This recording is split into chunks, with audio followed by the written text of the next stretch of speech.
ศักดิ์ศรีลานาสมคำชมว่าลำพูนเมืองงามองค์พระธาตุเจ้าหาริพูนชัยผู้เมืองยิ่งใหญ่พ้องชนทั่วไทยแส่สองลือนามน้อมกล่าวเนื้อรอยพุทธบาทเหมือนทิพย์สถานแวววามส่องแสงพระธรรมแห่งพุทธองค์จามมาเทวีจอมราชินีสูงส่งองค์พระแม่เจ้าผู้รังทำรงปิ่นอนง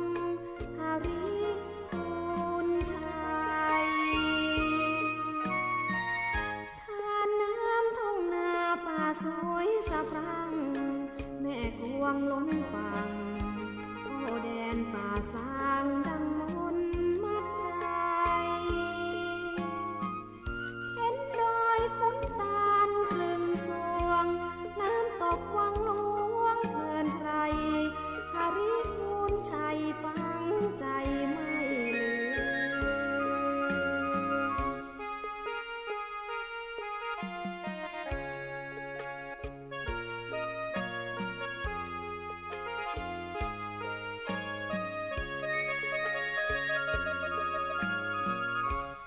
จามมาเทวีจอมราชินีสูงส่งองค์พระแม่เจ้าผู้รังทำรงปิ่นอนงหาริพูนชัยทานน้ำทุ่งนาป่าสวยสะพรั่งแม่กวงล้นฝั่งโอแดนป่าสางดังมนต์มัดใจเห็นดอยขุนตาลครึ่งสวงแถวชมทำหลวงเพลินไพรหาริพูนชัยฟังใจไม่ลื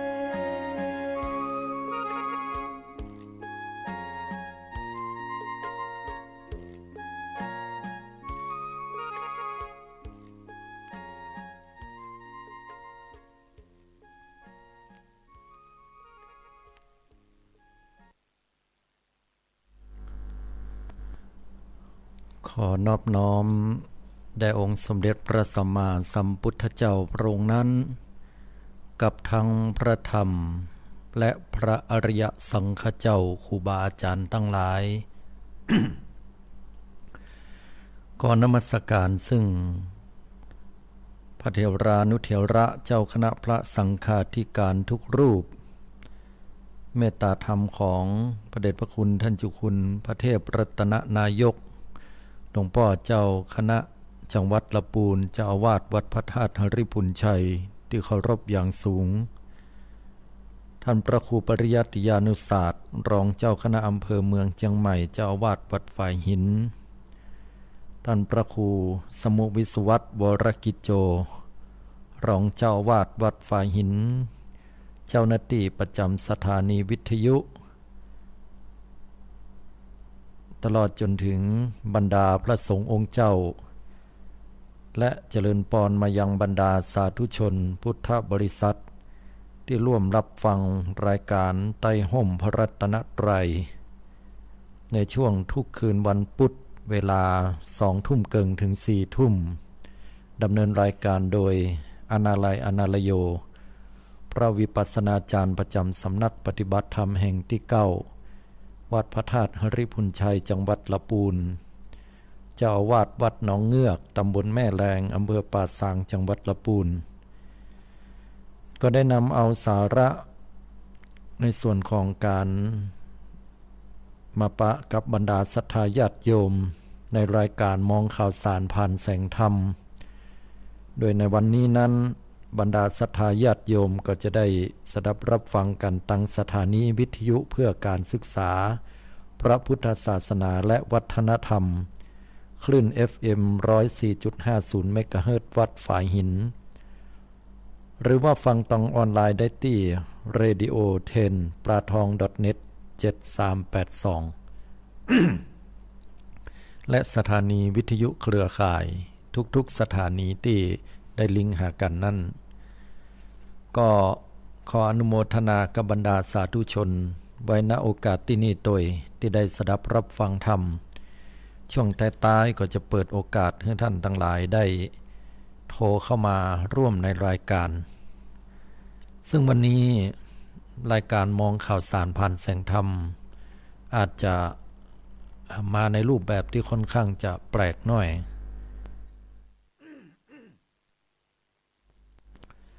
เพราะว่ารายการมองข่าวสารผ่านแสงธรรมในวันนี้ก็จะมาในลักษณะของการกล่าวซึ่งธรรมนะเพราะว่าช่วงนี้เป็นช่วงแห่งการเลือกตั้งหลังเลือกตั้งไปแล้วก็จะลุ้นในเรื่องของคะแนนเสียงหรือว่าใครที่จะมาเป็นผู้นำเป็นนายกเป็นอย่างต่างๆก็ข่าวสารอย่างต่างๆก็เกี่ยวกับการเมืองไปเป็นนักเนาะในการบ้านหรือว่าเรื่องราวอื่นๆนั้นก็มีเป็นส่วนน้อยธรรมภาพก็เลยคิดว่าวันนี้จะลองนำเอาหลักธรรมคำสอนของพระพุทธเจ้าที่เป็นเนื้อหาสาระเป็นแก่นธรรมแท้ๆเนี่ยมาฝากบรรดาศรัทธาสาธุชนโดยได้อัญเชิญพระไตรปิฎกซึ่งเป็นหลักคำสอนของพระพุทธศาสนาของเฮาในส่วนของพระสุตตันตปิฎกซึ่งก็ได้เป็นเสียงอ่านโดยอาตมาภาพจะได้อ่านโดยสดเวลาอ่านไปแล้วศรัทธาก็ตั้งใจฟังถ้าหากว่าสิ้นเสียงหรือว่าช่วงท้ายๆเฮาก็มาอู้จาเนาะโทรเข้ามาถามกันได้นะก็ขออนุโมทนากับสาธุชนพุทธบริษัทเฮาท่านทั้งหลายทุกท่านทุกคนไว้ณโอกาสที่นี่โดยเนาะ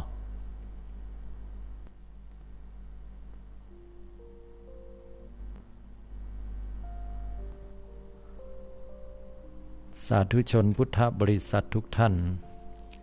ในค่ำคืนนี้ก็ขอปาทุกท่านได้มาสดับรับฟังธรรมของพระพุทธเจ้าเพื่อที่จะได้นำไปพิจารณาเสมือนดังฟังพระโอวาทของพระพุทธเจ้าโดยตรงโดยได้อัญเชิญพระไตรปิฎกอันเป็นคำสอนในพุทธศาสนามากล่าวไว้ขอท่านทั้งหลายได้สดับรับฟังกันณโอกาสยามนี้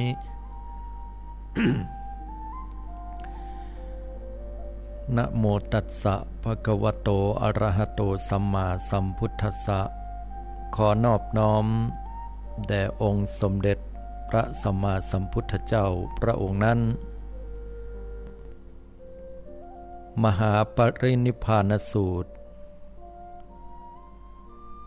ว่าด้วยมหาปรินิพพานข้าพเจ้าได้สดับมาอย่างนี้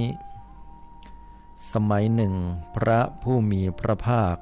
ประทับอยู่ที่ภูเขาคิชกูฏเขตกรุงราชคฤห์สมัยนั้นพระราชาแห่งแคว้นมคธพระนามว่าอาชาติศัตรูเวเทหิบุตรมีพระประสงค์จะเสด็จไปปราบแคว้นวัชชี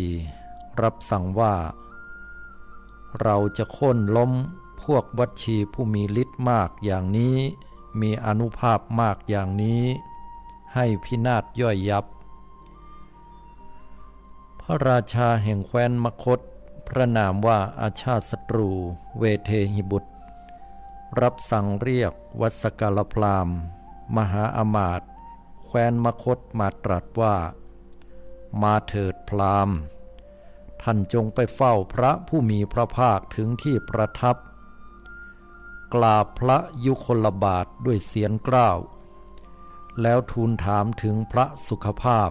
ความมีพระโลคาพาสน้อย ระปี้กระเป๋ามีพระพลานามัยสมบูรณ์อยู่สำราญตามคำของเราว่าข้าแต่พระองค์ผู้เจริญพระราชาแห่งแคว้นมคธพระนามว่าอาชาติศัตรูเวเทหิบุตรขอกราบพระยุคลบาทของพระผู้มีพระภาคด้วยพระเศียรทูลถามถึงพระสุขภาพความมีพระโลคาพาสน้อยกระปี้กระเป๋ามีพระพรานามัยสมบูรณ์อยู่สำราญและจงกราบทูลว่าข้าแต่พระองค์ผู้เจริญพระราชาแห่งแคว้นมคธพระนามว่าอาชาติศัตรูเวเทหิบุตรมีพระประสงค์จะเสด็จไปปราบแคว้นวัชชีมีรับสั่งอย่างนี้ว่าเราจะโค่นล้มพวกวัชชีผู้มีฤทธิ์มากอย่างนี้มีอานุภาพมากอย่างนี้ให้พินาศย่อยยับพระผู้มีพระภาคทรงพยากรณ์แก่ท่านอย่างไรท่านจงจำคำพยากรณ์นั้นให้ดีแล้วมาบอกเราเพราะว่าพระตถาคตทั้งหลายย่อมไม่กล่าวคำเท็จวัสกรพราหมณ์วัสกรพราหมณ์มหาอมาตย์แห่งแคว้นมคธทูลรับสนองพระดำรัสแล้วเทียมยานพาหนะคันงามๆขึ้นยานพาหนะคันงามๆออกจากกรุงราชคฤห์พร้อมด้วยยานพาหนะคันงามๆติดตามอีกหลายคันไปยังภูเขาคิชกูฏจนสุดทางที่ยานพาหนะจะเข้าไปได้ลงจากยานพาหนะเดินเข้าไปเฝ้าพระผู้มีพระภาคถึงที่ประทับได้สนทนาปราศัยพอเป็นที่บันเทิงใจพอเป็นที่ระลึกถึงกันจึงนั่งณที่สมควรได้กราบทูลพระผู้มีพระภาคดังนี้ว่าข้าแต่ท่านพระโคดมพระราชาแห่งแคว้นมคธพระนามว่าอาชาติศัตรูเวเทหิบุตรขอกราบพระยุคลบาทของพระโคดมด้วยพระเศียรทูลถามถึงพระสุขภาพความมีพระโลคาพาสน้อยกระปี้กระเป๋ามีพระพลานามัยสมบูรณ์อยู่สำราญพระราชาแห่งแคว้นมคธพระนามว่าอาชาติศัตรูเวเทหิบุตรมีพระประสงค์จะเสด็จไปปราบแคว้นวัชชีมีรับสั่งอย่างนี้ว่าเราจะโค่นล้มพวกวัชชีผู้มีฤทธิ์มากอย่างนี้มีอานุภาพมากอย่างนี้ให้พินาศย่อยยับ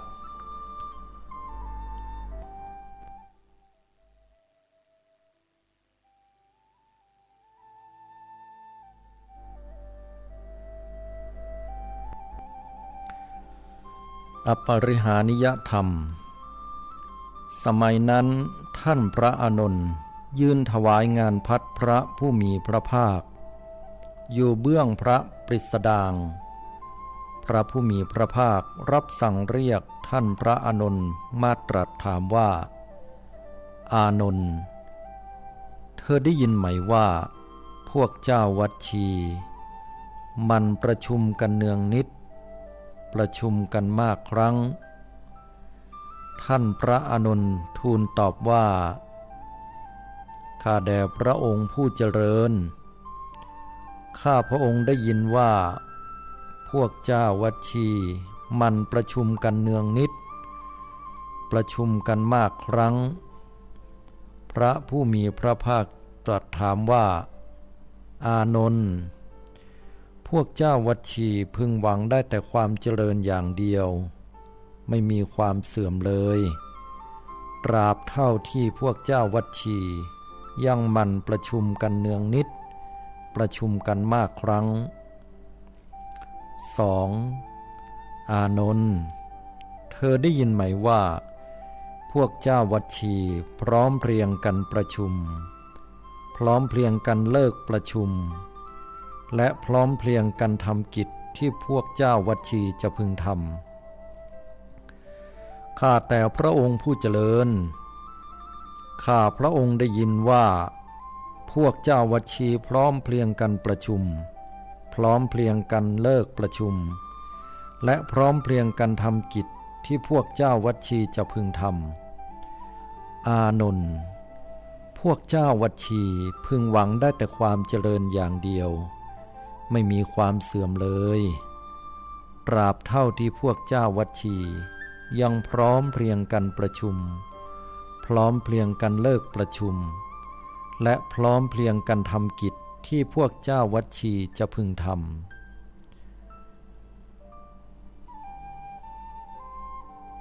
3. อานนท์เธอได้ยินไหมว่าพวกเจ้าวัชชีไม่บัญญัติสิ่งที่ไม่ได้บัญญัติไว้ไม่ล้มล้างสิ่งที่บัญญัติไว้แล้วถือปฏิบัติมั่นตามวัชชีธรรมที่ได้วางเดิมไว้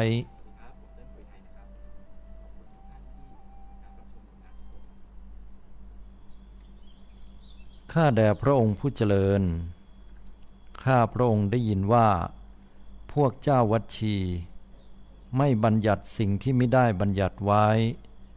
ไม่ล้มล้างสิ่งที่บัญญัติไว้แล้วถือปฏิบัติมั่นตามวัชชีธรรมที่วางไว้เดิมอานนท์พวกเจ้าวัชชีพึงหวังได้แต่ความเจริญอย่างเดียวไม่มีความเสื่อมเลยตราบเท่าที่พวกเจ้าวัชชียังไม่บัญญัติสิ่งไม่ได้บัญญัติไว้ไม่ล้มล้างสิ่งที่บัญญัติไปแล้วถือปฏิบัติมั่นตามวัชชีธรรมที่วางไว้เดิม 4. อานนท์เธอได้ยินไหมว่าพวกเจ้าวัชชีสักการะเคารพนับถือบูชาเจ้าวัชชีผู้มีพระมายุมากของชาววัชชีและสำคัญถ้อยคำของท่านเหล่านั้นว่าเป็นสิ่งควรรับฟังข้าแต่พระองค์ผู้เจริญข้าพระองค์ได้ยินว่าพวกเจ้าวัชชีสักการะเคารพนับถือบูชาเจ้าวัชชีผู้มีพระชนมายุมากของชาววัชชีและสำคัญถ้อยคำของท่านเหล่านั้นว่าเป็นสิ่งควรรับฟังอานนท์พวกเจ้าวัชชีพึงหวังได้แต่ความเจริญอย่างเดียวไม่มีความเสื่อมเลยตราบเท่าที่พวกเจ้าวัชชียังสักการะเคารพนับถือบูชาเจ้าวัชชีผู้มีพระชนมายุมากของชาววัชชีและสำคัญถ้อยคำของท่านเหล่านั้นว่าเป็นสิ่งควรรับฟัง 5. อานนท์เธอได้ยินไหมว่าพวกเจ้าวัชชีไม่ฉุดคร่าขืนใจกุลสตรีหรือกุลกุมารีให้อยู่ร่วมด้วยข้าแต่พระองค์ผู้เจริญข้าพระองค์ได้ยินว่าพวกเจ้าวัชชีไม่ฉุดคร่าขืนใจกุลสตรีหรือกุลกุมารีให้อยู่ร่วมด้วยอานนท์พวกเจ้าวัชชีพึงหวังได้แต่ความเจริญอย่างเดียวไม่มีความเสื่อมเลยตราบเท่าที่พวกเจ้าวัชชียังไม่ฉุดคร่าขืนใจกุลสตรีหรือกุลกุมารีให้อยู่ร่วมด้วย 6. อานนท์เธอได้ยินไหมว่าพวกเจ้าวัชชีสักการะเคารพนับถือบูชาเจดีย์ในแคว้นวัชชีของชาววัชชีทั้งในเมืองและนอกเมืองและไม่ละเลยการบูชาอันชอบธรรมที่เคยกระทำต่อเจดีย์เหล่านั้นให้เสื่อมสูญไปข้าแต่พระองค์ผู้เจริญข้าพระองค์ได้ยินว่าพวกเจ้าวัชชีสักการะเคารพนับถือบูชาเจดีย์ในแคว้นวัชชีของชาววัชชีทั้งในเมืองและนอกเมือง และไม่เคยละเลยการบูชาอันชอบธรรมที่เคยกระทำต่อเจดีย์เหล่านั้นให้เสื่อมสูญไปอานนท์พวกเจ้าวัชชีพึงหวังได้แต่ความเจริญอย่างเดียวไม่มีความเสื่อมเลยตราบเท่าที่พวกเจ้าวัชชียังสักการะเคารพนับถือบูชาเจดีย์ในแคว้นวัชชีของชาววัชชีทั้งในเมืองและนอกเมืองและไม่ละเลยการบูชาอันชอบธรรมที่เคยกระทำต่อเจดีย์เหล่านั้นให้เสื่อมสูญไป 7. อานนท์เธอได้ยินไหมว่าพวกเจ้าวัชชีจัดการรักษาคุ้มครองป้องกันพระอรหันต์ทั้งหลายโดยชอบธรรมด้วยตั้งใจว่าทำอย่างไรพระอรหันต์ที่ยังไม่มาพึงมาสู่แคว้นของเราท่านที่มาแล้วพึงอยู่อย่างผาสุกในแว่นแคว้นข้าแต่พระองค์ผู้เจริญข้าพระองค์ได้ยินว่าพวกเจ้าวัชชีจัดการรักษาคุ้มครองป้องกันพระอรหันต์ทั้งหลายโดยชอบธรรมด้วยตั้งใจว่าทำอย่างไรพระอรหันต์ที่ยังไม่มาพึงมาสู่แว่นแคว้นของเราท่านที่มาแล้วพึงอยู่อย่างผาสุกในแว่นแคว้นอานนท์พวกเจ้าวัชชีพึงหวังได้แต่ความเจริญอย่างเดียวไม่มีความเสื่อมเลยตราบเท่าที่พวกเจ้าวัชชียังจัดการรักษาคุ้มครองป้องกันพระอรหันต์ทั้งหลายโดยชอบธรรมด้วยตั้งใจว่าทำอย่างไรพระอรหันต์ที่ยังไม่มาพึงมาสู่แว่นแคว้นของเราท่านที่มาแล้วพึงอยู่อย่างผาสุกในแว่นแคว้น ลำดับนั้นพระผู้มีพระภาครับสั่งกับวัสการะพราหมณ์มหาอมาตย์แคว้นมคธว่าพราหมณ์สมัยหนึ่งเราอยู่ที่สารันทเจดีย์เขตกรุงเวสาลีได้แสดงอปริหานิยธรรม7ประการนี้แก่พวกเจ้าวัชชีพวกเจ้าวัชชีพึงหวังได้แต่ความเจริญอย่างเดียวไม่มีความเสื่อมเลยตราบเท่าที่พวกเจ้าวัชชียังมีอปริหานิยธรรมทั้ง7ประการนี้อยู่และใส่ใจอปริหานิยธรรมทั้ง7ประการนี้อยู่เมื่อพระผู้มีพระภาคตรัสดังนี้วัสกลพราหมณ์มหาอมาตย์แคว้นมคธได้กราบทูลดังนี้ว่าข้าแด่ท่านพระโคดมพระเจ้าวัชชีมีอปริหานิยธรรมแม้เพียงข้อเดียวก็พึงหวังได้แต่ความเจริญอย่างเดียวไม่มีความเสื่อมเลยไม่จำต้องกล่าวว่ามีครบทั้ง7ประการข้าแต่ท่านพระโคดมพระราชาแห่งแคว้นมคธพระนามว่าอาชาติศัตรูเวเทหิบุตรไม่เคยทำสงครามกับพวกเจ้าวัชชีนอกจากจะใช้วิธีปลองดองการทูตหรือไม่ก็ทำให้แตกสามัคคีกันข้าแต่ท่านพระโคดมถ้าอย่างนั้นบัดนี้ข้าพระองค์ขอทูลลากลับเพราะมีกิจมากมีหน้าที่ที่จะต้องทำอีกมากมายพระพุทธเจ้าค่ะพระผู้มีพระภาคตรัสว่าพราหมณ์ขอท่านจงกำหนดเวลาที่สมควรณบัดนี้เถิดจากนั้นวัสกลพราหมณ์มหาอมาตย์แคว้นมคธมีใจยินดีชื่นชมพระดำรัสของพระผู้มีพระภาคแล้วลุกจากที่นั่งจากไปภิกขุอปริหานิยธรรมเมื่อวัสกลพราหมณ์มหาอมาตย์แคว้นมคธจากไปไม่นานพระผู้มีพระภาครับสั่งเรียกท่านพระอานนท์มาตรัสว่าอานนท์เธอจงไปนิมนต์ภิกษุที่เข้ามาพักอยู่ในกรุงราชคฤห์ทุกรูปให้มาประชุมกันที่หอฉันท่านพระอานนท์ทูลรับสนองพระดำรัสแล้วนิมนต์ภิกษุที่เข้ามาพักอยู่ในกรุงราชคฤห์ทุกรูป ให้มาประชุมกันที่หอฉันแล้วเข้าไปเฝ้าพระผู้มีพระภาคถึงที่ประทับถวายอภิวาทแล้วยืนอยู่ณที่สมควรได้กราบทูลพระผู้มีพระภาคดังนี้ว่าข้าแต่พระองค์ผู้เจริญภิกษุสงฆ์ประชุมกันแล้วขอพระผู้มีพระภาคจงกำหนดเวลาที่สมควรบัดนี้เถิดลำดับนั้นพระผู้มีพระภาคทรงลุกจากพุทธอาฏเสด็จเข้าไปยังหอฉันประทับนั่งลงบนพุทธอาฏที่ปูลาดไว้แล้วรับสั่งเรียกภิกษุทั้งหลายมาตรัสว่าภิกษุทั้งหลายเราจะแสดงอปริหานิยธรรม7ประการนี้แก่เธอทั้งหลายเธอทั้งหลายจงฟังจงใส่ใจให้ดี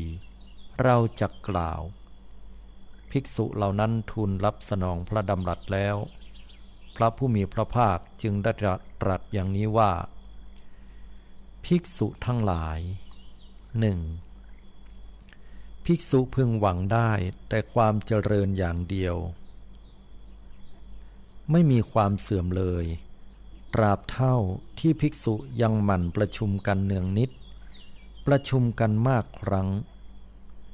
อธิบายคำว่าความเจริญในที่นี้หมายถึงความเจริญด้วยคุณธรรมมีศีลเป็นต้น 2. ภิกษุพึงหวังได้แต่ความเจริญอย่างเดียวไม่มีความเสื่อมเลยตราบเท่าที่ภิกษุยังพร้อมเพรียงกันประชุมพร้อมเพรียงกันเลิกประชุมและพร้อมเพรียงกันทำกิจที่สงฆ์จะพึงทำ 3. ภิกษุพึงหวังได้แต่ความเจริญอย่างเดียวไม่มีความเสื่อมเลยตราบเท่าที่ภิกษุยังไม่บัญญัติสิ่งที่เรามิได้บัญญัติไว้ไม่ล้มล้างสิ่งที่เราได้บัญญัติไว้แล้วถือปฏิบัติมั่นตามสิกขาบทที่เราบัญญัติไว้แล้ว 4. ภิกษุพึงหวังได้แต่ความเจริญอย่างเดียวไม่มีความเสื่อมเลยตราบเท่าที่ภิกษุยังสักการะเคารพนับถือบูชาภิกษุผู้เป็นเถระเป็นรัตตัญญูบวชมานานเป็นสังฆบิดรเป็นสังฆปรินายกและสำคัญถ้อยคำของท่านเหล่านั้นว่าเป็นสิ่งควรรับฟังอธิบายคำว่าเป็นเถระในที่นี้หมายถึงผู้ที่มีความมั่นคงในพระศาสนาไม่หวนคืนไปสู่เพศคฤหัสถ์อีกประกอบด้วยคุณธรรมที่เป็นพระเถระคือศีลเป็นต้นอธิบายคำว่ารัตตัญญูเป็นตำแหน่งเอตทัคคะที่พระอัญญาโกณทัญญะได้รับการยกย่องจากพระพุทธเจ้ามีความหมายว่าผู้รู้ราตรีนานคือบวชรู้แจ้งธรรมและเป็นพระขีณาสพก่อนพระสาวกทั้งหลาย 5. ภิกษุพึงหวังได้แต่ความเจริญอย่างเดียวไม่มีความเสื่อมเลยตราบเท่าที่ภิกษุยังไม่ตกอยู่ในอำนาจแห่งตัณหาก่อให้เกิดภพใหม่ที่เกิดขึ้นแล้ว 6. ภิกษุพึงหวังได้แต่ความเจริญอย่างเดียวไม่มีความเสื่อมเลยตราบเท่าที่ภิกษุยังเป็นผู้มุ่งหวังเสนาสนะป่า 7. ภิกษุพึงหวังได้แต่ความเจริญอย่างเดียวไม่มีความเสื่อมเลยตราบเท่าที่ภิกษุยังตั้งสติไว้ในกายในว่าทำอย่างไรเพื่อนพรหมจารีทั้งหลายผู้มีศีลอันงามที่ยังไม่มาพึงมาท่านที่มาแล้วพึงอยู่อย่างผาสุกภิกษุทั้งหลายภิกษุพึงหวังได้แต่ความเจริญอย่างเดียวไม่มีความเสื่อมเลยตราบเท่าที่ภิกษุยังมีอปริหานิยธรรมทั้ง7ประการนี้อยู่และใส่ใจอปริหานิยธรรมทั้ง7ประการนี้อยู่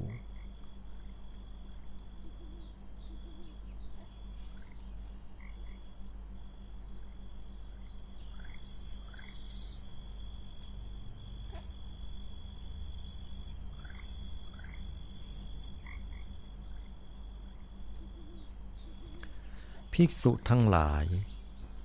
เราจะแสดงอปริหานิยธรรม7ประการอีกหมวดหนึ่งแก่เธอทั้งหลายจงฟังจงใส่ใจให้ดีเราจะกล่าวภิกษุทั้งหลายเหล่านั้นทูลรับสนองพระดำรัสแล้วพระผู้มีพระภาคจึงได้ตรัสดังนี้ว่าภิกษุทั้งหลาย1ภิกษุพึงหวังได้แต่ความเจริญอย่างเดียวไม่มีความเสื่อมเลยตราบเท่าที่ภิกษุยังเป็นผู้ไม่ชอบการงานไม่ยินดีการงานไม่หมั่นประกอบความเป็นผู้ชอบการงานอธิบายความว่าไม่ชอบการงานในที่นี้หมายถึงไม่เพลิดเพลินอยู่ด้วยการทำงานทั้งวันเช่นการทำจีวรการทำผ้ากรองน้ำจนไม่มีเวลาบำเพ็ญสมณธรรมถ้าท่านรู้จักแบ่งเวลาถึงเวลาเรียนก็เข้าเรียนถึงเวลาสวดมนต์ก็สวดมนต์ถึงเวลาเจริญภาวนาก็เจริญภาวนาไม่ถือว่าชอบการงาน 2.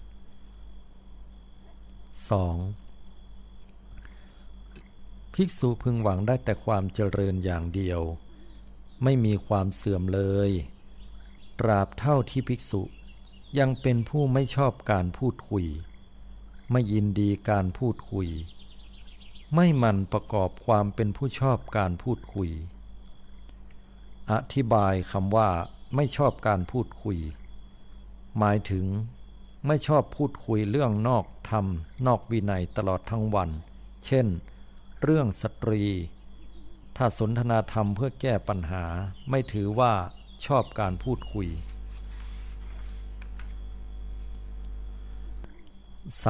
3. ภิกษุพึงหวังได้แต่ความเจริญอย่างเดียวไม่มีความเสื่อมเลยตราบเท่าที่ภิกษุยังเป็นผู้ไม่ชอบการนอนหลับไม่ยินดีการนอนหลับไม่หมั่นประกอบความเป็นผู้ชอบการนอนหลับ 4. ภิกษุพึงหวังได้แต่ความเจริญอย่างเดียวไม่มีความเสื่อมเลยตราบเท่าที่ภิกษุยังเป็นผู้ไม่ชอบการคลุกคลีด้วยหมู่ไม่ยินดีการคลุกคลีด้วยหมู่ไม่หมั่นประกอบความเป็นผู้ชอบการคลุกคลีด้วยหมู่ 5. ภิกษุพึงหวังได้แต่ความเจริญอย่างเดียวไม่มีความเสื่อมเลยตราบเท่าที่ภิกษุยังเป็นผู้ไม่มีความปรารถนาชั่วไม่ตกไปสู่อำนาจของความปรารถนาชั่ว 6. ภิกษุพึงหวังได้แต่ความเจริญอย่างเดียวไม่มีความเสื่อมเลยตราบเท่าที่ภิกษุยังไม่มีมิตรชั่วมีสหายชั่วมีเพื่อนชั่ว 7. ภิกษุพึงหวังได้แต่ความเจริญอย่างเดียวไม่มีความเสื่อมเลยตราบเท่าที่ภิกษุยังไม่ถึงความหยุดชะงักในระหว่างเพียงเพราะบรรลุคุณวิเศษขั้นต่ำภิกษุทั้งหลายภิกษุหวังได้แต่ความเจริญอย่างเดียวไม่มีความเสื่อมเลยตราบที่ภิกษุยังมีอปริหานิยธรรมทั้ง7ประการนี้อยู่และใส่ใจอปริหานิยธรรมทั้ง7ประการนี้อยู่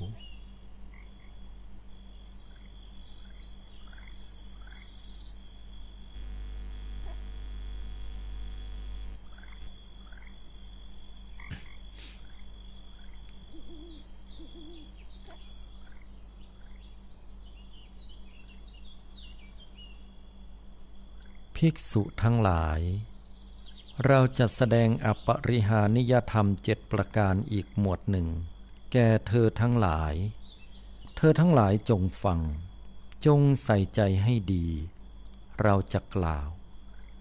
ภิกษุเหล่านั้นทูลรับสนองพระดำรัสแล้ว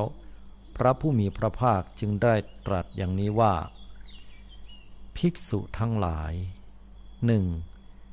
ภิกษุพึงหวังได้แต่ความเจริญอย่างเดียว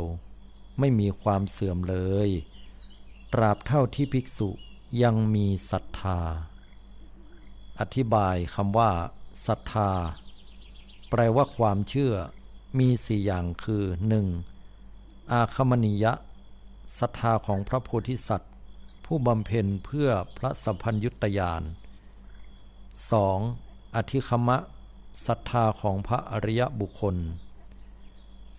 3. ปัสสาทะศรัทธาในพระพุทธพระธรรมและพระสงฆ์ 4. โอกัปปนะศรัทธาอย่างมั่นคง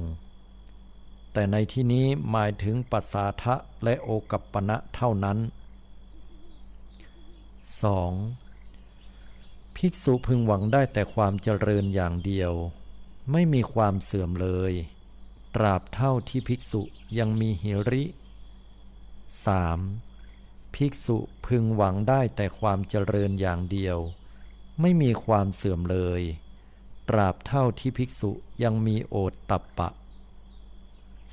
4. ภิกษุพึงหวังได้แต่ความเจริญอย่างเดียวไม่มีความเสื่อมเลย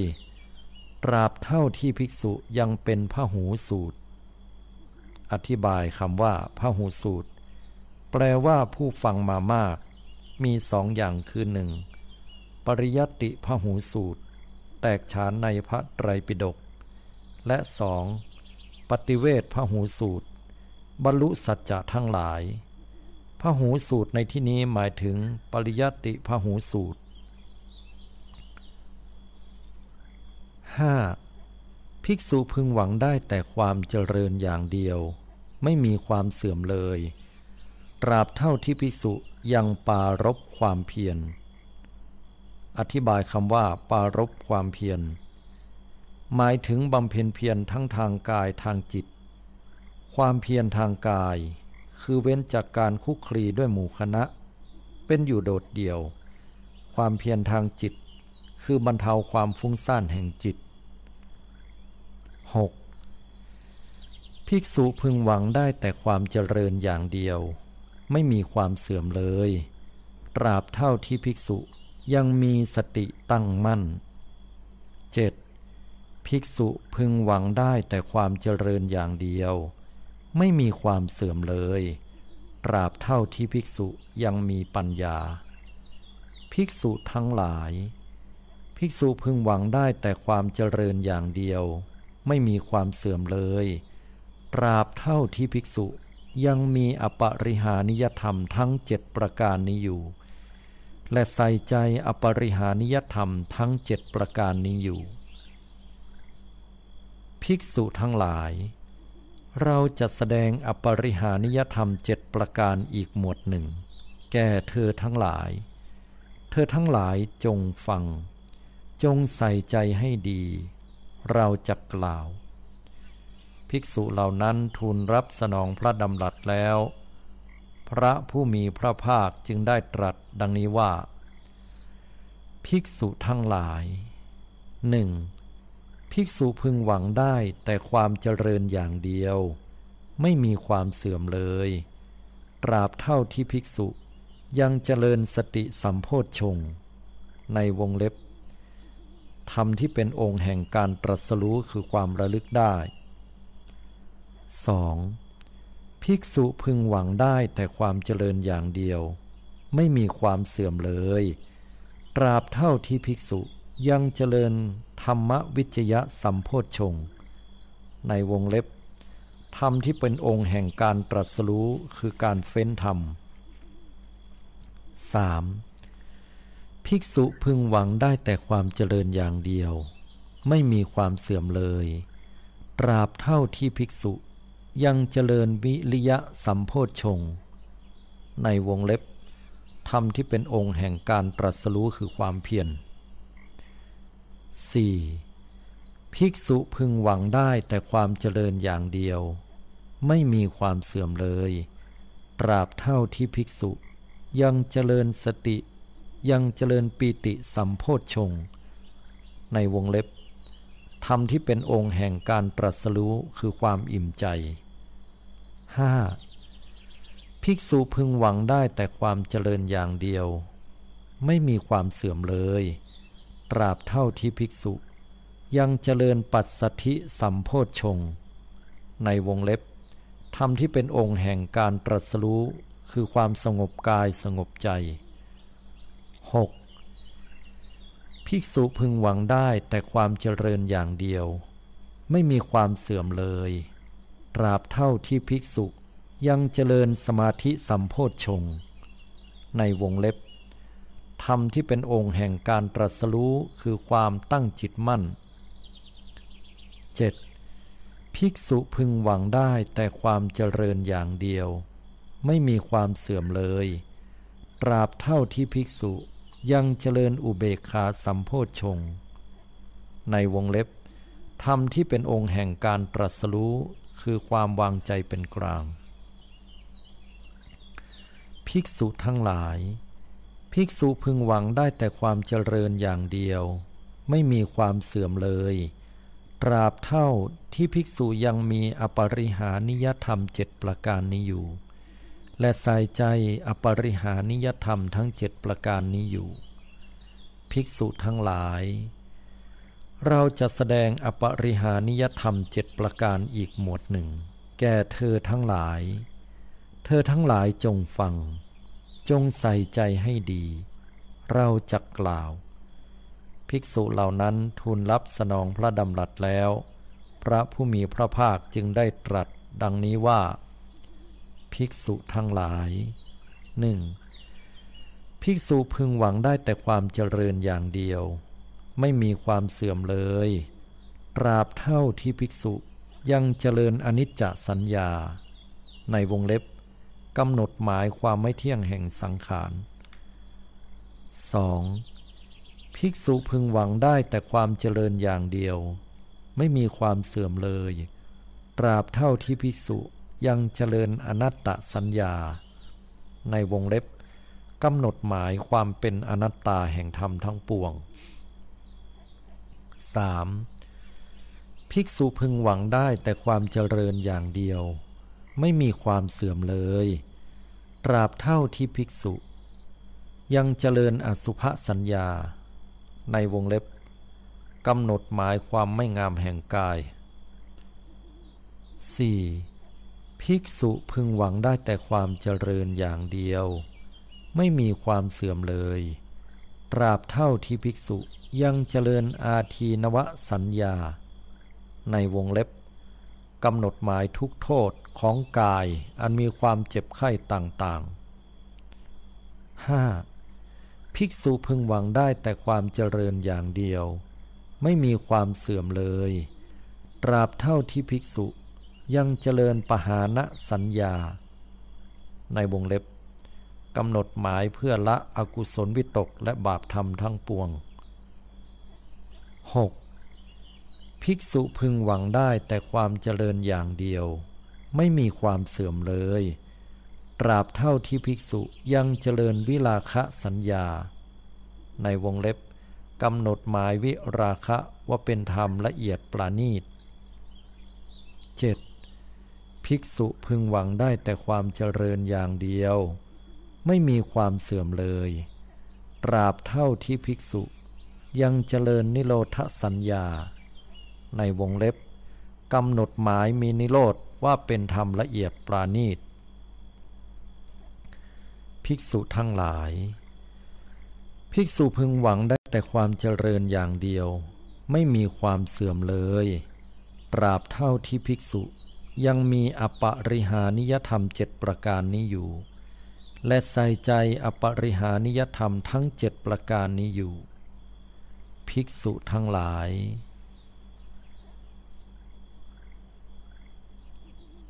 เราจะแสดงอปริหานิยธรรม6ประการอีกหมวดหนึ่งแก่เธอทั้งหลายเธอทั้งหลายจงฟังจงใส่ใจให้ดีเราจะกล่าวภิกษุเหล่านั้นทูลรับสนองพระดำรัสแล้วพระผู้มีพระภาคจึงได้ตรัสดังนี้ว่าภิกษุทั้งหลาย 1. ภิกษุพึงหวังได้แต่ความเจริญอย่างเดียวไม่มีความเสื่อมเลยตราบเท่าที่ภิกษุยังตั้งมั่นเมตตากายกรรมในเพื่อนพรหมจารีทั้งหลายทั้งในที่แจ้งและในที่ลับอธิบายคำว่าในที่แจ้งและในที่ลับ ในที่นี้หมายถึงทั้งต่อหน้าและรับหลัง 2. ภิกษุพึงหวังได้แต่ความเจริญอย่างเดียวไม่มีความเสื่อมเลยตราบเท่าที่ภิกษุยังตั้งมั่นเมตตาวจีกรรมในเพื่อนพรหมจารีทั้งในที่แจ้งและในที่ลับ 3. ภิกษุพึงหวังได้แต่ความเจริญอย่างเดียวไม่มีความเสื่อมเลยตราบเท่าที่ภิกษุยังตั้งเมตตามโนกรรมในเพื่อนพรหมจารีทั้งในที่ลับและในที่แจ้ง 4. ภิกษุพึงหวังได้แต่ความเจริญอย่างเดียวไม่มีความเสื่อมเลยตราบเท่าที่ภิกษุยังมีการบริโภคโดยไม่แบ่งแยกลาภทั้งหลายอันประกอบด้วยธรรมได้มาโดยธรรมในที่สุดแม้เพียงบิณฑบาตในวงเล็บอาหารในบาตรบริโภคร่วมกับเพื่อนพรหมจารีทั้งหลายผู้มีศีล 5. ภิกษุพึงหวังได้แต่ความเจริญอย่างเดียวไม่มีความเสื่อมเลยตราบเท่าที่ภิกษุยังมีศีลที่ไม่ขาดไม่ทะลุไม่ด่างไม่พร้อยเป็นไทยอธิบายคำว่าเป็นไทยในที่นี้หมายถึงไม่เป็นทาสของตัณหาท่านผู้รู้สรรเสริญไม่ถูกตัณหาและทิฏฐิครอบงำเป็นไปเพื่อสมาธิเสมอกันกับเพื่อนพรหมจารีทั้งหลายในที่แจ้งและในที่ลับ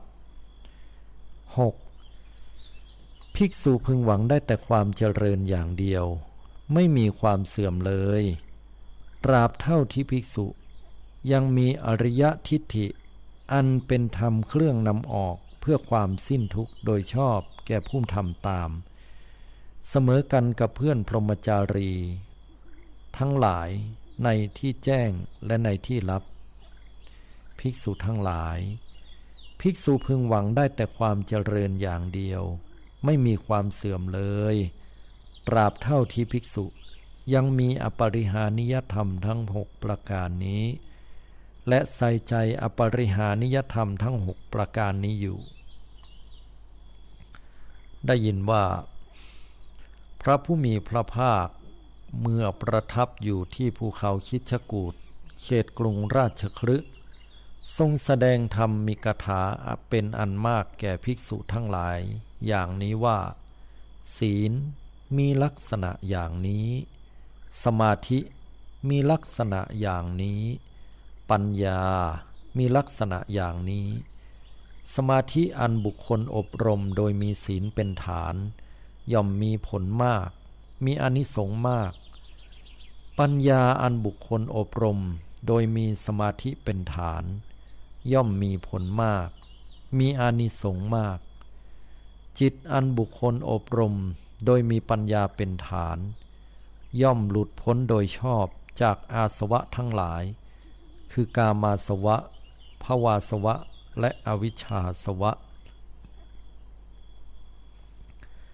ครั้งนั้น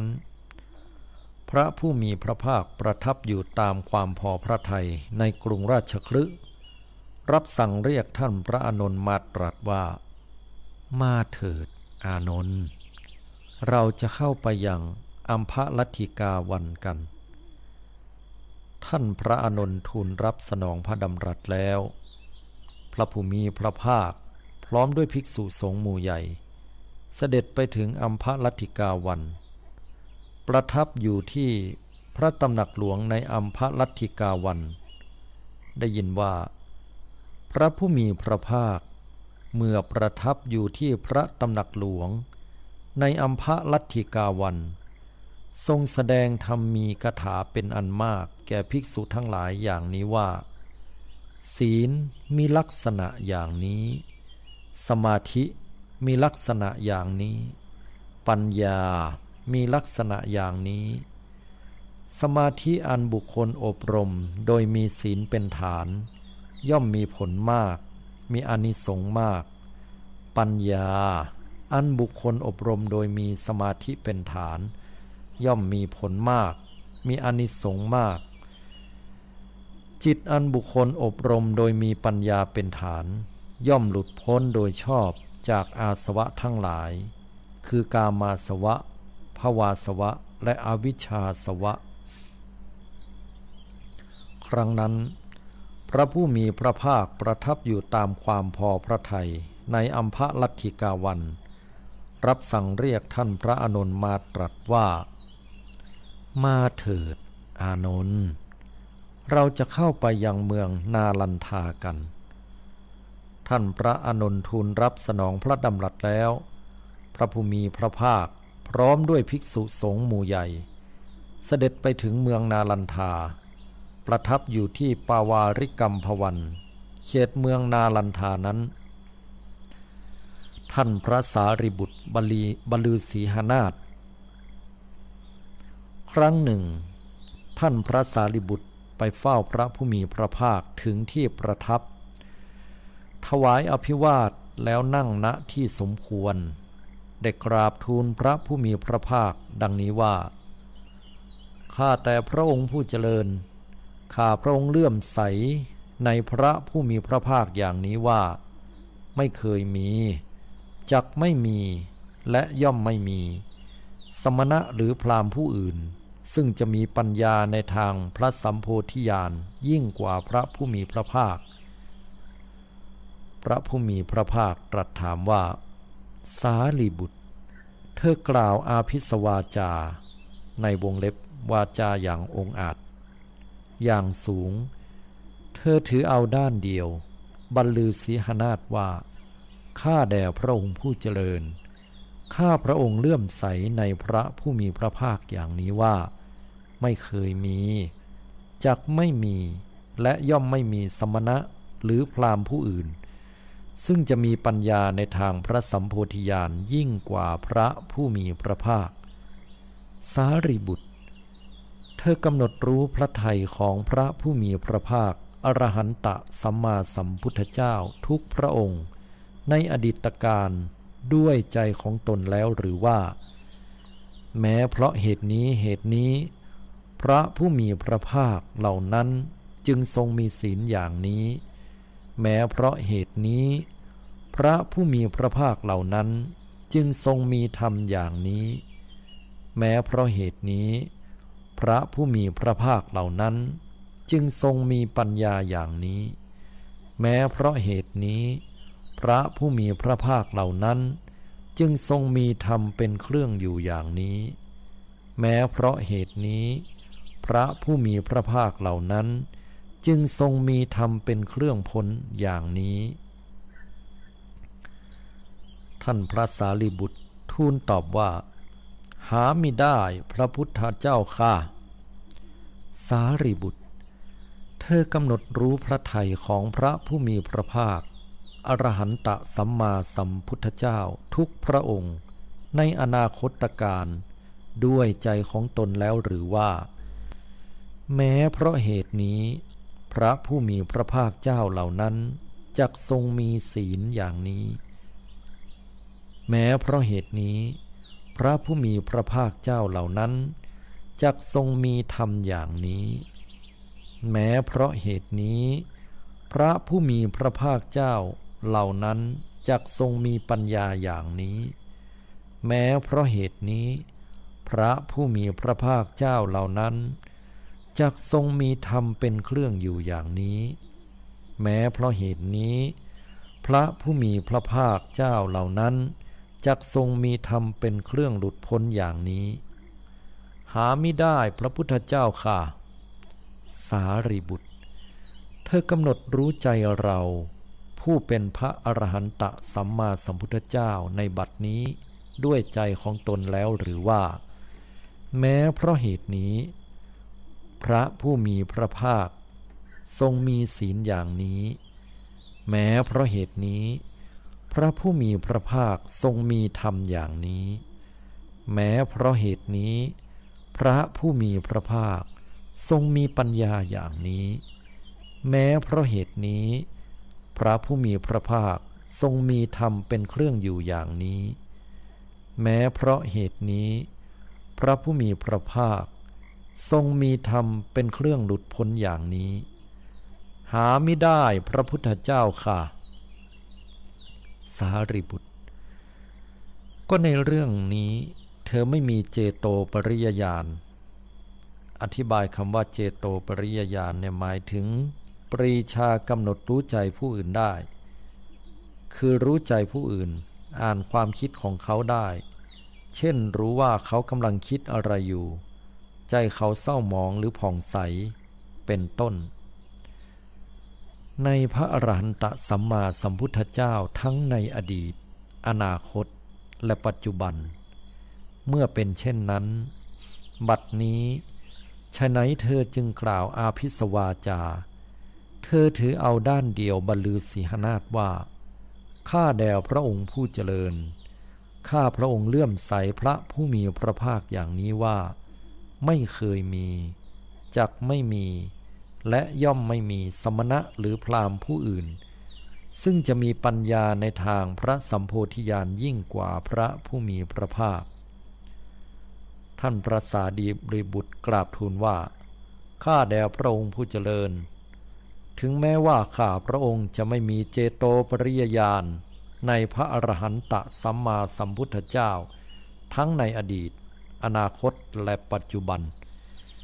แต่ข้าพระองค์ก็รู้วิธีการอนุมานเปรียบเทียบเหมือนชายแดนของพระเจ้าแผ่นดินมีรากฐานมั่นคงมีกำแพงแข็งแรงมีป้อมค่ายแข็งแรงมีประตูเดียวนายประตูของเมืองนั้นเป็นคนเฉลียวฉลาดหลักแหลมห้ามคนที่ไม่รู้จักอนุญาตให้คนที่รู้จักเข้าไปได้เขาเดินสำรวจดูหนทางตามลำดับรอบเมืองนั้นไม่เห็นรอยต่อหรือช่องกำแพงโดยที่สุดแม้เพียงที่พอแมวลอดออกได้เขาย่อมรู้ว่าสัตว์ใหญ่ทุกชนิดเมื่อจะเข้าหรือออกเมืองนี้ก็จะเข้าหรือออกทางประตูนี้เท่านั้นแม้ฉันใดวิธีการอนุมานก็ฉันนั้นเหมือนกันข้าพระองค์ทราบว่าพระผู้มีพระภาคอรหันตสัมมาสัมพุทธเจ้าทุกพระองค์ในอดีตการทรงละนิวรณ์ห้าเป็นเครื่องเศร้าหมองจิตทอนกำลังปัญญามีพระทัยมั่นคงดีในสติปัฏฐานสี่ทรงเจริญโพชฌงค์เจ็ดตามความเป็นจริงตรัสรู้อนุตตรสัมมาสัมโพธิญาณแล้วแม้พระผู้มีพระภาคอรหันตสัมมาสัมพุทธเจ้าทุกพระองค์ในอนาคตการก็จักละนิวรณ์ห้าที่เป็นเครื่องเศร้าหมองใจทอนกำลังปัญญามีพระทัยมั่นคงดีในสติปัฏฐานสี่ทรงเจริญโพชฌงค์เจ็ดตามความเป็นจริงจักตรัสรู้อนุตตรสัมมาสัมโพธิญาณแม้พระผู้มีพระภาคอรหันตสัมมาสัมพุทธเจ้าในบัดนี้ก็ทรงละนิวรณ์ห้าที่เป็นเครื่องเศร้าหมองใจทอนกำลังปัญญามีพระทัยมั่นคงดีในสติปัฏฐานสี่ทรงเจริญโพชฌงค์เจ็ดตามความเป็นจริงตรัสรู้อนุตตรสัมมาสัมโพธิญาณพระพุทธเจ้าข้าได้ยินว่าพระผู้มีพระภาคเมื่อประทับอยู่ในปาวาริกัมพวันเขตเมืองนาลันทาทรงแสดงธรรมิกถาเป็นอันมากแก่ภิกษุทั้งหลายอย่างนี้ว่าศีลมีลักษณะอย่างนี้สมาธิมีลักษณะอย่างนี้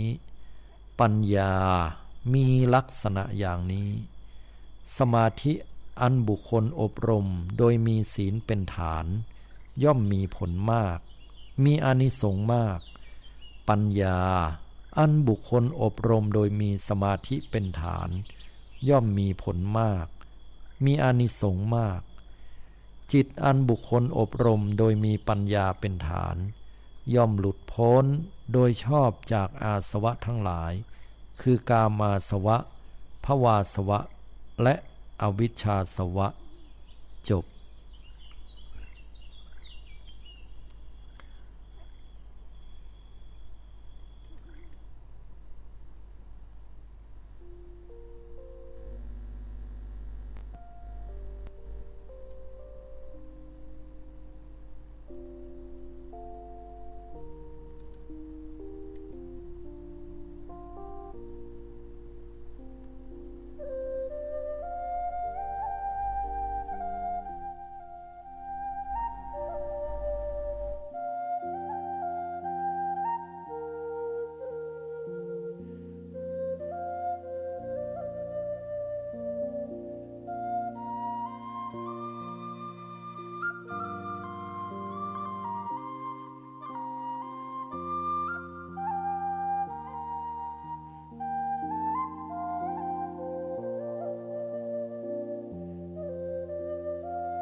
เจริญพรศรัทธาสาธุชนพุทธบริษัททุกท่าน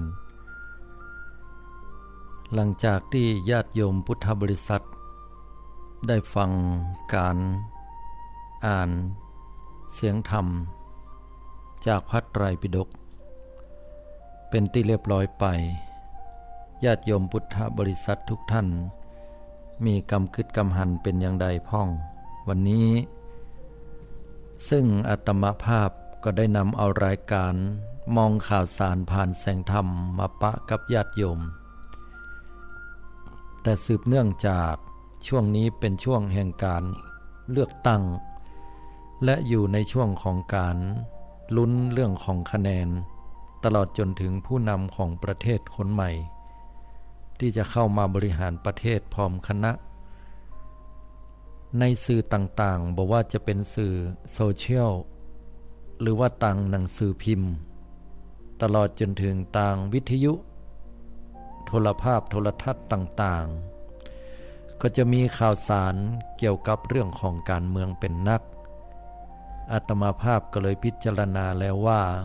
เป็นข่าวสารที่ค่อนข้างจะเป็นเรื่องของชาวโลกไปนักก็เลยคิดว่าวันนี้ได้อัญเชิญพระไตรปิฎกมาอ่านให้บรรดาศรัทธาญาติโยมได้สดับโดยตรงเพื่อเป็นมหากุศลที่ยิ่งใหญ่และมีโอกาสให้ท่านทั้งหลายได้สัมผัสถึงแก่นธรรมของพระผู้มีพระภาคด้วยญาติโยมพุทธบริษัทที่ฟังอยู่ตั้งไหนเจริญปอนได้โทรศัพท์เข้ามากันได้มาอู้มาจาเป็นกำลังใจซึ่งกันและกันที่หมายเลขโทรศัพท์080-221-6828 080-221-6828อาตมาก็ได้ดำเนินรายการโดยการอ่าน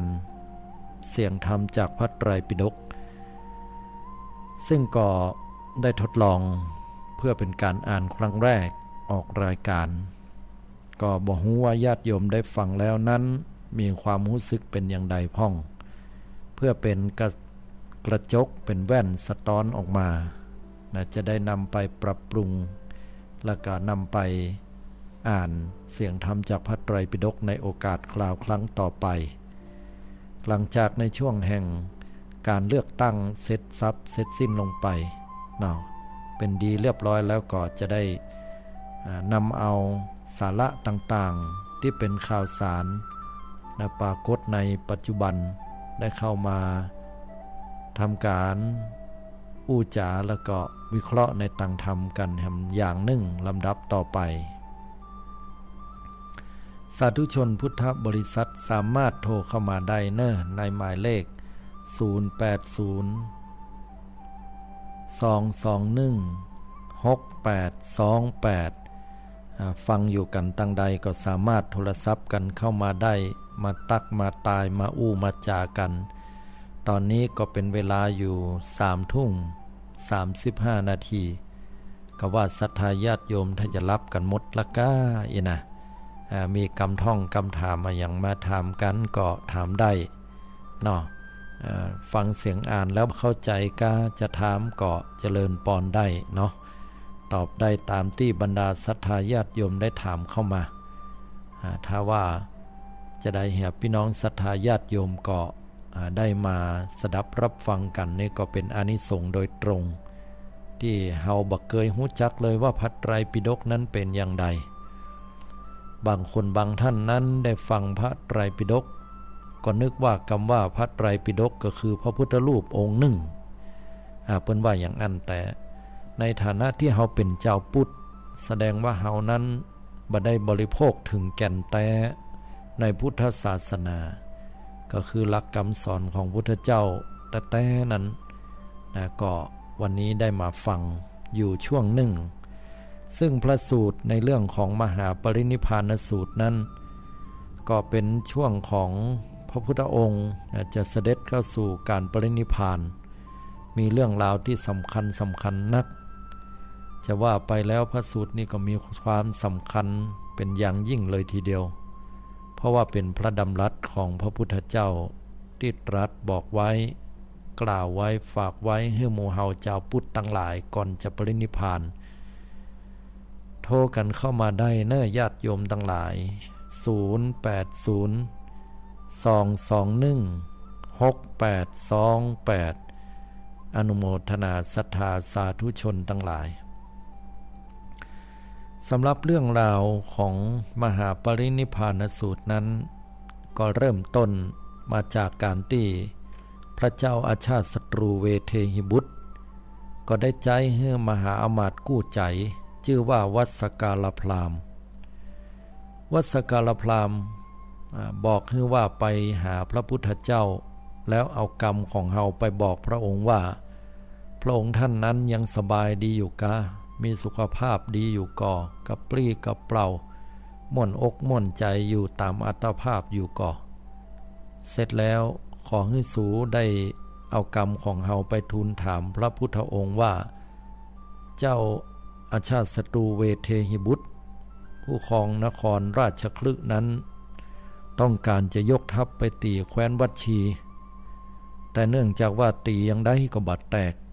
จะหาวิธีใดจะให้เมืองวัชชีนั้นแตกได้เพื่อเอากรรมนี้ไปถามพระพุทธเจ้าเพราะว่าพระพุทธเจ้าจะบรรจุเฮาแน่นอนบ่มีกรรมมุสาว่าอย่างนั้นจากนั้นวัสกาลพราหมณ์มหาอมาตย์กู้ใจก็ได้ขึ้นรถพาหนะกันงามๆเขี่ยม้าเข้าไปถึงที่ประทับของพระพุทธเจ้าคือพระเชตวันมหาวิหารไปถึงแล้วก็ไปกราบไหว้สาพุทธเจ้าถามตักตายปราศัยกันปอฮือหายกึดตึงหากันถามว่าพระองค์มีสุขภาพดีก่อกับปรี้กับเปล่าม่วนอกม่วนใจอยู่ดีมีสุขอยู่ก่อพระพุทธองค์ก็ตรัสว่าตามอัตภาพละโยมตามปกติจากนั้นวัสกาลพราหมณ์ก็เลยได้บอกวัตถุประสงค์ของตัวเก่าที่ได้มาเข้ามาหามากราบทูลหรือว่าได้มาถามพระพุทธองค์ก็เพราะว่าพระเจ้าอาชาติศัตรูเวเทหิบุตรนั้นได้นำกรรมของพระองค์ท่านได้มาฝากถึงพระองค์ว่าข้าแด่พระองค์ผู้เจริญบัดนี้พระเจ้าอาชาติศัตรูเวเทหิบุตรต้องการจะยกทัพไปปราบหมู่วัชชีให้ราบคาบพินาศย่อยยับแต่ตียังได้ก็ตีบาดแตกสักเตื้อข้าแต่พระองค์ผู้เจริญขอพระองค์ได้ช่วยบอกวิธีที่จะยะให้หมู่วัชชีแตกตุยพระพุทธองค์ได้ตรัสว่าบ่ได้ตรัสบอกอย่างใดแต่ว่าได้พินหน้าไปหาพระอานนท์ซึ่งเป็นพุทธอุปถากอยู่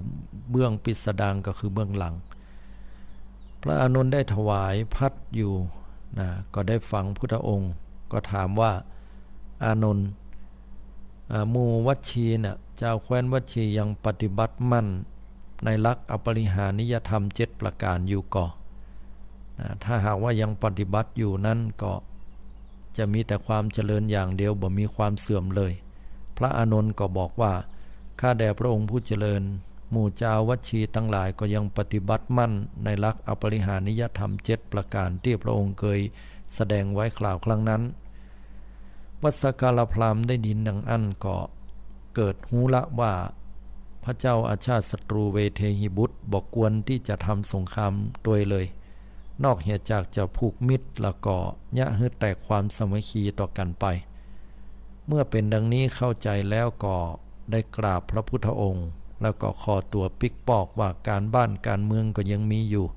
บัดนี้ล่วงเลยเวลามานักแล้วพระราชาพระองค์ท่านก็ถ้าจะตัวหาเหียละข้าพระองค์ก็ขอทูลลาปิกปอกไปเมืองก่อนหลังจากที่วัสกาลพราหมณ์ได้ปิกปอกไปแล้วพระพุทธองค์ก็เลยได้ห้องบอกให้พระอานนท์ไปห้องทุเจ้าทั้งหลายแต่ละตนละองค์นั้นที่อยู่ในกรุงราชคฤห์ได้เข้ามาเพื่อที่จะได้แสดงหลักอปริหานิยธรรม7ประการหลักอปริหานิยธรรม7ประการนั้นมีหลายหมวดด้วยกัน นะหลายหมวดด้วยกันแล้วก็มีหลักอปริหานิยธรรม6แห่ม1หมวดด้วยกันนะถ้าเป็นนักธรรมจันตรีเปิ้นฮ้องว่าศาลานิยธรรม6นะซึ่งก็ภัยที่ปฏิบัติตามนะหลักอปริหานิยธรรมเหล่านี้นั่นก็มีแต่ความเจริญฝ่ายเดียวบ่มีความเสื่อมเลยอาตมาภาพก็กึดอยู่เหมือนกันว่าถ้าคณะสงฆ์เฮาปัจจุบันนะตลอดจนถึงญาติโยมพุทธบริษัทนำเอาพระดำรัสขององค์สมเด็จพระสัมมาสัมพุทธเจ้าในเรื่องของหลักอปริหานิยธรรม7ประการนี้มาแก้ปัญหาในปัจจุบันนี้อาตมาภาพเชื่อว่าพระพุทธศาสนาของเฮานั้นจะคาดแคล้วต่อภัยมารทุกประการต่อปัญหาอุปสรรคทุกประการไปได้ถ้าเฮายังมีหลักแห่งอปริหานิยธรรม7ประการด้วยกันเฮาก็จะบ่มีคำว่าถอยหลังลงคลองบ่มีคำว่าเสื่อมบ่มีคำว่าแพ้พ่ายแต่เฮาจะยังยืนยัดอยู่นะละกอบปากันรักษาพระพุทธศาสนาหลักธรรมคำสอนของเฮายืนยาวต่อไปถึงเจนลูกเจนหลานได้ฉะนั้นหลักธรรมนี้เป็นหลักธรรมที่ถือว่าเหมาะแก่หมู่คณะในอันที่จะเล็งหันความเจริญแล้วก็ขจัดเหี่ยซึ่งความเสื่อมนะฉะนั้นศรัทธาก็จะหันได้ว่าเรื่องนี้เป็นเรื่องที่พระพุทธองค์ได้บอกได้กล่าวว่าถ้าหวังความเจริญให้ปฏิบัติตามอย่างนี้ในชุมชนนั้นๆเนาะวันนี้ก็เงียบกันไปแต่เนอพี่น้องศรัทธาญาติโยมตั้งหลายถ้าจะรับจะนอนกันแล้วเนาะ พอพี่น้องศรัทธาญาติโยมก็อาตมาภาพเองก็ติดธุระหลายเตื้อหลายครั้งเนาะมาอ่านหรือว่าบ่ได้มาจัดรายการเป็นหลายเตื้อก็ขอประทานอภัยตัวแต่เตื้อไหนที่บ่ติดธุระแต่ก็ได้ปะกันเนาะอันนี้ก็คนเดียวกันเนอะบ่ใช่ว่าคนละคนกันนะฟังพอเสียงวันนี้ยังบ่เหมือนเก่าเสียงอ่านบ่ใช่เสียงเล่าไปสกรรมอีนะโทรเข้ามากันได้0802216828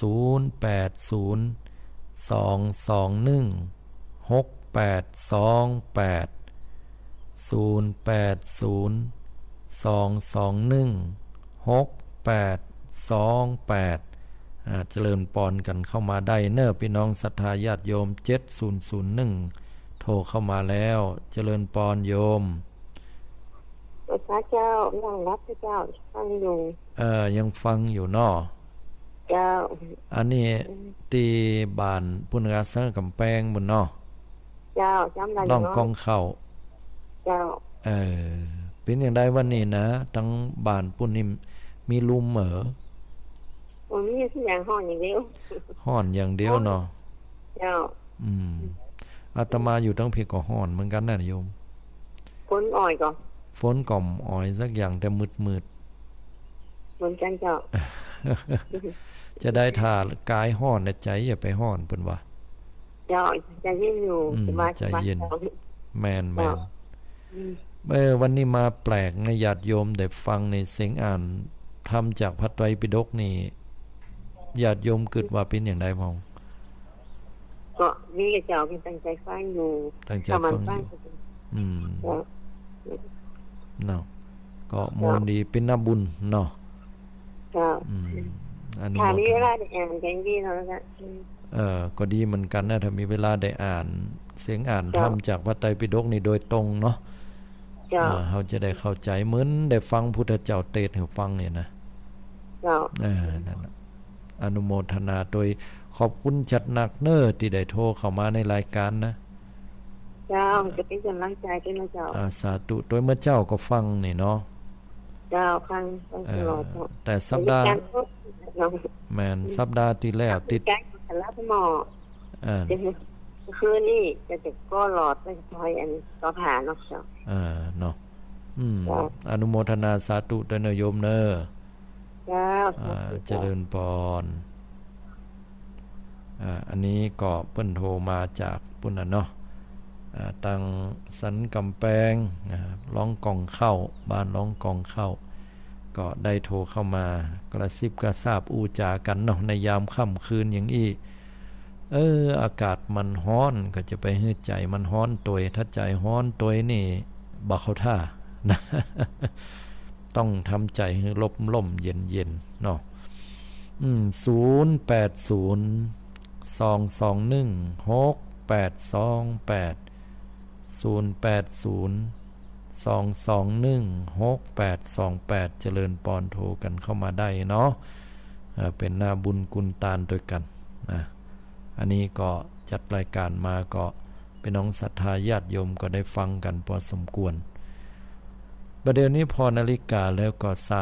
3:47เนาะเหลือเวลาให้สัก10นาทีน้อยๆนะพี่น้องศรัทธาก็มาตักมาตายมาอู้กันได้นะช่วงนี้ก็เป็นช่วงที่คณะสงฆ์เฮาหรือวัดวาอารามก็จะมีงานปล่อยหลวงปล่อยลามกันไปเป็นนักปุ่นไปจนถึงเดือนเมษานะเดือนเมษาเดือน7เมืองเฮาฮ้อนนะเหมือนกันเนาะปล่อยหลวงสมัยก่อนกับปล่อยหลวงบัดเดียวก็แตกต่างกันออกไปญาติโยมทั้งหลายแล้วก่อนเนี่ยเปิ้นฟ้อนเปิ้นลำเอาล่ะบัดเดียวแตกต่างกันไปแต่พี่น้องศรัทธามันเปลี่ยนแปลงไปหมด9049ขออนุญาตรับสายโทรเข้ามาเนาะเจริญปอนโยมจะไปฝากเจ้าโทรมาจากต่างใดอ๋อแม่อยู่เวียงกะหลงเจ้าเวียงกะหลงนั่นกะเจ้าอ๋อแต่ว่านี่อาตมาก็ไปแอวลอที่วัดพระธาตุพระวัดอย่างขุนพลเวียงกะหลงมันก็อ๋อเจ้าขึ้นไปที่บนปุ้นละฝนตกอาตมานี่นะแต่ว่าตกนักเจ้าตอนบ่ายแม่นแล้วอาตมาก็ลงมาพอมาถึงปั๊มน้ำมันปตท.ถึงหั่นน่ะปั๊มน้ำมันแห้งหมดเลยบ่มีสักเม็ดแถวตรงบนไม่ตกนักนะเจ้าโอ้มันต่างกันหน่อยแต่ใช่ละแต่ว่านี่พอดีว่าได้ไปงานของโยมแม่งานของแม่พระคุณอะไรเจ้าโยมแม่ของพระเดชพระคุณหลวงพ่อพระพุทธบาทพิทักษ์หลวงพ่อเจ้าคณะอำเภอป่าสังเจ้าวาดวัดพระพุทธบาทตากผ้าเนาะโยมแม่ปวนแม่นล่ะฮะแม่วันอ๋อแม่ก็ไปเมื่อคืนอ๋อโยมแม่ปวนเพิ่นอายุ99ปีกันได้เจ้านั่นล่ะแต่คือนี่หลวงพ่อเจ้าคณะจังหวัดเทศวางขึ้น100ไปเลยหรอก100อะไรยังอายุของแม่จ้ะเนี่ยของแม่อุ้ยปวนนะจ้ะแม่นเพิ่นมีอายุอันยืนยาวเนาะเจ้าเพิ่นเลี้ยงมากี่วันก็ถึง100อ่ะจ้ะอันนี้ก็6วันนี่ค่ะเจ้า6วันก็แตกอ่ะเจ้านี่นะอันนี้เป็นคนมีบุญเนาะอายุมันแก่นยืนยาวของเฮานี่ยังบ่ฮู้เท่าใดได้โยมได้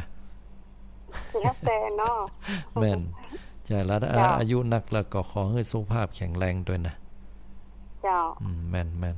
แล้วบัดเดี๋ยวนี้โทรจากที่เวียงกะหลงบ้านน่ะหยังก็โยมแม่อยู่บ้านไม่เจริญน่ะก็เจ้าไม่เจริญอ๋อใช่ๆๆจำเสียงก็ว่าคล้ายๆแล้วฟังพุ่นชัดเจนก็ชัดเจนดีเจ้าฟังจากสถานีอันหยังโยมวัดไทยหินนี้ก็เจ้า40อันหยังแน่เจ้า104.50 เมกะเฮิรตซ์เนาะเจ้าโอ้ไปไกลถึงปุ้นเลยเนาะเจ้าได้ฟังอยู่อนุโมทนามันจะได้ยินเป็นบางที่เจ้าบางที่ก็บ่เขาฟังออกก็บ่บางที่เขาก็บ่ได้ยินเจ้ามันบังเนาะมันมีเป็นจุดๆแน่เป็นจุดๆใช่อนุโมทนาบุญกินบุญทานเจ้ากราบไหว้ศาลนะเจ้าโชคดีเนอะอยู่ดีมีสุขติดตามผลงานกันตลอดเนาะเจ้าฟังแต่เจ้าก็ฟังเหมือนกันนะเจ้าฟังเจ้าฟังไปถึงนั้นถึงนี้ถึงสถานนี้ไหลไปไหลมาฟังก็พระสงฆ์องค์เจ้านะเจ้าดีละมันเป็นกุศลและมหากุศลเนาะโยมเนาะเจ้าสาธุตัวดับไปละเนาะพี่น้องศรัทธาญาติโยมเพิ่นก็มาตักมาตายกันตั้งเชียงรายพุ่นเนอะข้ามไปตั้งแม่ขัดจานเนาะได้ฟังกันม่วนงานสันเล้าอนุโมทนาบุญกินบุญตาน080-221-6828เบอร์โทรศัพท์เนาะโทรกันเข้ามาได้เนอะ080-221-6828ตะกี้อู้ละไว้เนาะไอ้เรื่องของปล่อยหลวงปล่อยลามแต่ สมัยตะก่อนนั่นก็ม่วนงานสันเล่าเปิ้นมีการฟ้อนการลำเปิ้นไปเอามือกันบัดเดียวก็มันไปตามยุคตามสมัยก็เป็นเรื่องปกติธรรมดาตลอดจนถึงงานส่งน้ำธาตุส่งน้ำพระบรมธาตุก็มีอยู่ในช่วงนี้เหมือนกันเนาะอันนี้ก็เป็นช่วงเวลาถ้าเป็นตั้งละปูนเนี่ยก็จะเป็นเดือน8เพ็งเนาะเดือน8เมือง8เพ็งเนี่ยนะแล้วก็ประเพณีเปิ้นก็จะมีอย่างเงี้ยเนาะส่งน้ำธาตุแล้วก็วัดน้อยก็จะส่งน้ำธาตุกันแต่ละที่นิมนต์สังฆครูบาอาจารย์นี่ไปร่วมรับไทยธรรมของญาติโยมเปิ้นแล้วก็จะได้ปากันสละสลงองค์ธาตุตัวก็เป็นที่น่าอนุโมทนา9080โทรเข้ามาเนาะขออนุญาตรับสายเจริญปอนฮัลโหลท่านพระครูพระเจ้าแม่นแล้วโทรมาจากทางใดว่าท่านอยู่ว่าลำโพนนี่แหละเจ้าฮะว่าใดก่อแม่นพระเจ้าบัดเจ้าแล้วอาตมาอยู่เพชรปูนพระโยมที่ลำโพนที่ประเทศไหนที่สยุนี่แม่นพระเจ้าอาตมานี่โยมฟังรายการอย่างตังใดเนี่ยประเดี๋ยวนี้งงก็บ่ใช่กะเจ้าบ่เป็นยังหลายตนเนาะบ่เป็นยังโยมฟังได้ของอาตมานี่ท่านอนาลัยโยเจ้าตั้งรายการมองข่าวสารผ่านเสียงธรรมเนอสาธุอนุโมทนาเนาะท่านจังออกวิทยุอันที่ว่าเคยเห็นไหมพระเจ้าแม่นแล้วโยมทุกๆวันพุธโยมเมื่อเจ้าตัวเมื่อคืนตัวไม่เจ้ามันพูดไหมพระเจ้าแม่นแล้วตัวจริงเสียงจริงโยมโทรมาเป็นกำลังใจเจ้าก่อนฟังก่อนพูดฟังเจ้าสาธุเป็นกำลังใจให้กันนะอนุโมทนานะโยมบุญกรรมบุญจูอยู่ที่ไหนก็อยู่วัดเจดีย์เจ้าหน้าเนี่ยวัดเจดีย์เก้าหน่อเจ้าแต่ทางตำบลบางวงนะเจ้าอำเภอสระปีนะเจ้าอำเภอสระปีนี่เนาะสาธุอนุโมทนาบุญเนอแล้วท่านพระครูอยู่วัดลำพูนนี่อ่ะอาตมาอยู่วัดหนองเงือกตำบลแม่แรงอำเภอป่าซางจังหวัดลำพูนจ้ะอนุโมทนาสาธุบุญเจ้าว่านี่เพิ่นก็เสียไปแล้วเนาะตุลุงครูบาไว้นะเพิ่นเสียไปละเนาะหลายปีสัก5ปีละจะทาก็เสียใจเนาะเป็นธรรมดาเนาะทุกอย่างเป็นไตรลักษณ์อนิจจังทุกขังอนัตตาเนาะสาธุเนอโยมเนออยู่ดีมีสุขเนาะเป็นกำลังใจเลยเจ้าเจริญปอนอันนี้เปิ้นมาโทรมาเป็นกำลังใจวะตะกี้โทรเข้ามากำ1เลขท้ายของเปิ้นหมายเลขโทรศัพท์7269บ่ได้รับโทรเข้ามาใหม่นะโยมเนอเพราะว่าสายซ้อนกันเนาะอยู่เย็นเป็นสุขสุขภาพแข็งแรงอายุมั่นแก่นยืนยาวเนาะคนเฮาอายุยืนแล้วก็ต้องสุขภาพแข็งแรงตัวไม่ใช่ว่าอายุยืนแล้วเป็นจอมเจาะเดาะด้อยอันนี้บ่เอาอะเพิ่นว่าถ้าเวลาไปเนี่ยก็ขอให้ไปดีๆว่าเหมือนรับลวดไปเลยนี่นะอาตมาว่ารับลวดนี่ก็ขอให้มีสติด้วยเนอะถ้าบ่มีสติเนี่ยก็บ่แน่เหมือนกันนะต้องมีสตินะสติอันตั้งมั่นเนาะในอันที่จะถ้าหากว่าชีวิตเราถึงที่สุดละเนาะแต่ถึงยังใดก็ตามก็อยู่กับปัจจุบันเนี้ยเนาะภายก็พาธนาให้อายุยืนภายพาธนาให้สุขภาพแข็งแรงอยู่แล้วเนาะฉะนั้นก็ถือว่าเป็นสิ่งที่ดีนะศรัทธาญาติโยมทำบุญไปเถอะมันตึงบัดเสี่ยงหลายนะมันตึงสะสมสั่งสมไปเป็นประโยชนะไปปลายหน้าเอาละเหลือเวลาแห่งสัก6นาทีพี่น้องศรัทธาญาติโยมทั้งหลายมาถึงกะ4นาทีกันแล้วเนาะ3นาทีไปก็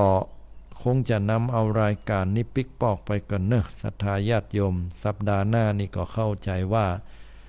การเลือกตั้งนี่ก็คงจะเข้าหูบเข้าลอยละก็คงจะฮู้ว่าไผเป็น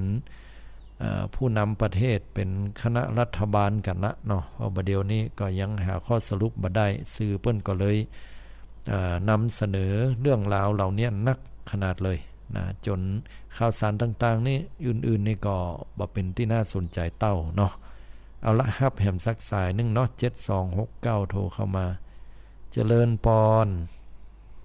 เจ้ามีผ่านเจ้าสาธุโยมโทรมาจากทางใดเนี่ยโทรมาจากดอยสะเก็ดเจ้าเด็ดสกอยดอยสะเก็ดบ้านอะไรยังบ้านแม่โป่งเจ้าห้วยโป่งอีกอ่ะแม่โป่งแม่โป่งนี่ตำบลอย่างจ้าตำบลแม่โป่งเจ้าแม่โป่งตำบลแม่โป่งดอยสะเก็ดเชียงใหม่เนาะเจ้าตังปุ้นนี่ให้ฝนตกอยู่ใกล้ๆดอยนะโยมบ่ตกเจ้าอ่านแหมอแห้งแล้งอ่ะขนาดเลยนี่ก็หมอกกับควันน่ะเจ้าแม่นเนาะเจ้าควันนักใช่แล้วเฮาป่าแม่นเนาะหมอกควันนักก็ค่อยแก้นแม่นละเจ้าทางรายการอยู่อนุโมทนาที่โทรมาเนาะบัดมีคำถามอย่างเนาะเจ้าฟังก็ฟังไปละกันเนอะให้กำลังใจกันเนาะอนุโมทนาบุญนะโยมสาธุเจริญพรอันนี้ก็พี่น้องคณะศรัทธาญาติโยมเปิ้นโทรเข้ามาโอ้พอรายการบัดเดี๋ยวนี้ก็ถ้าจะถึงเวลาที่จะต้องจากลากันไปก่อนเนาะญาติโยมทั้งหลายวันนี้ก็ขออนุโมทนากับบรรดาพ่อแม่ออกคณะศรัทธาญาติโยมหมู่เฮาเจ้าข้าทุกท่านทุกคนปะกันใหม่ในโอกาสวันพุธหน้าเนาะได้อยู่ดีมีสุขอายุมันแก่นยืนยาวสุขภาพพรรณนามัยสมบูรณ์แข็งแรงกันทุกท่านทุกคนทุกผู้ทุกนามตัวด้วยเทิน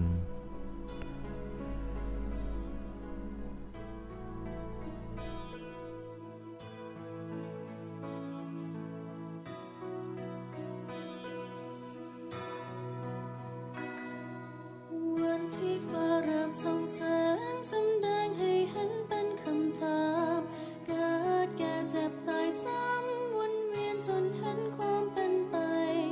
ทุกสิ่งกำเนิดนั้นสถิตสถานตั้งอยู่ไว้ถึงวันแตกสลายดับสิ้นไปไม่มั่นคงจากเจ้าชายสุขล้นฟ้าทิ้งทุกสิ่งมาเข้าป่าดงทิ้งเหือไปแห่งไหลหลงทุกรากิริยาเข็นกายจนหิวโหยร้องรอยสุดโศกเวทนาแล้วจึงได้รู้ว่าไม่ใช่หนทางสว่าง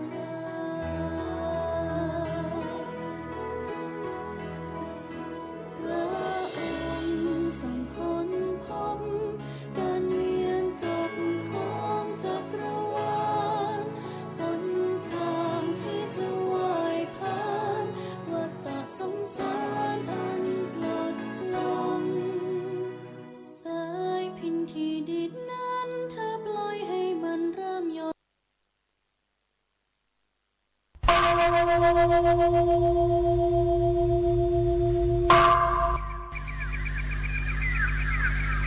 พรุ่งนี้เป็นวันพระขอเชิญลดละอบายมุขทำจิตใจให้สงบสะอาดปราศจากสิ่ง